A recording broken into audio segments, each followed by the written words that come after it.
Hi friends, இன்றைக்கி நம்ம ஆட்டோகேடில் எப்படி ஈஸியாக ஏரியா எடுக்கிறது அப்படிங்கிறத பற்றி பார்க்க போகிறோம். இப்போது அது டெஸ்ட்டாக இருந்தாலும் சரி, இல்லைனா பிளானாக இருந்தாலும் சரி, ரெண்டுத்துக்குமே ஒரே மெத்தட் தான். இப்போ நான் உதாரணத்துக்காக ஒரு டெஸ்ட்டோட அவுட்லைனை வரைஞ்சிருக்கேன். இந்த டெஸ்ட்டோட ஏரியாவை நம்ம எப்படி கால்குலேட் பண்ணுறதுங்கிற பற்றி நான் உங்களுக்கு இப்போ எக்ஸ்பிளைன் பண்ணுறேன். இதுக்கு நம்ம தேவையான கமெண்ட்ஸ் வந்துட்டு ஏரியான்னு நீங்கள் டைப் பண்ணால் போதும். ஏரியா AREA டைப் பண்ணுங்கள். டைப் பண்ணி என்டர் அடிச்சுட்டு ஆட் என்டர், அதாவது ஏ என்டர் கிளிக் பண்ணுங்கள். A enter. அதுக்கப்புறம் ஆப்ஜெக்ட் என்டர், ஆப்ஜெக்டோட ஷார்ட்கட்டு O என்டர்.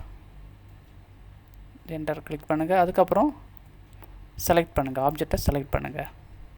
செலக்ட் பண்ணதுக்கு அப்புறம் வந்துட்டு இப்போ நம்ம ஏரியா வந்துட்டு லெட்டரோட இன்சைடு மட்டும் போதும். இந்த தேவையில்லை, உள்ளாடி இருக்கிற தேவையில்லாத இடம் எல்லாமே வேண்டாம். அதுக்கு நம்ம என்ன பண்ணணும்னா அதை கழிக்கணும். அதுக்காக நீங்கள் என்டர் கிளிக் பண்ணிங்கன்னா, என்டர் கிளிக் பண்ணுங்கள். கிளிக் பண்ணும்போது கீழே சப்ட்ராக்ட்னு சொல்லிட்டு ஒரு ஆப்ஷன் இருக்குது. அதாவது எஸ் என்டர் கிளிக் பண்ணுங்கள். சப்ட்ராக்டோட ஷார்ட்கட் வந்து எஸ் என்டர். அதை கிளிக் பண்ணி ஆடு என்டர் கிளிக் பண்ணுங்கள், அதாவது ஏ என்டர்.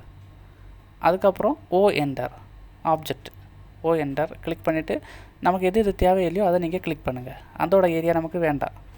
கிளிக் பண்ணிவிட்டு நீங்கள் என்டர் அடிச்சிங்கன்னா கீழே வந்துட்டு ஏரியா காமிக்கும். அதை பெருசுப்படுத்தி காமிக்கிறேன்னா F2 கிளிக் பண்ணுங்கள். அது ஸ்க்ரீனில் பெருசாக வரும். அதில் நீங்கள் லாஸ்ட்டு பார்த்தீங்கன்னா அதில் ஏரியா, இந்த டெஸ்ட்டோட ஏரியா கிடைக்கும். அதாவது இது எம்எம்மில் இருக்கனால இது எம்எம்மில் காமிக்குது. நீங்கள் என்ன ஸ்கேலில் கொடுத்து பண்ணுறீங்களோ அந்த ஸ்கேலில் வந்து உங்களுக்கு காமிக்கும். ஓகே ஃப்ரெண்ட்ஸ், இதுதான் நம்ம ஈஸியாக ஏரியா எடுக்கிற முறை. இது பிளானாக இருந்தாலும் இதே முறை தான், டெஸ்ட்டாக இருந்தாலும் இதே முறை தான். இனி இது மாதிரி வேறு ஏதாவது கமெண்ட்ஸை பற்றி உங்களுக்கு தெரிஞ்சுக்கணுன்னா தைரியமாக கமெண்ட் பண்ணுங்கள். வீடியோவை மறக்காமல் சப்ஸ்கிரைப் பண்ணுங்கள்.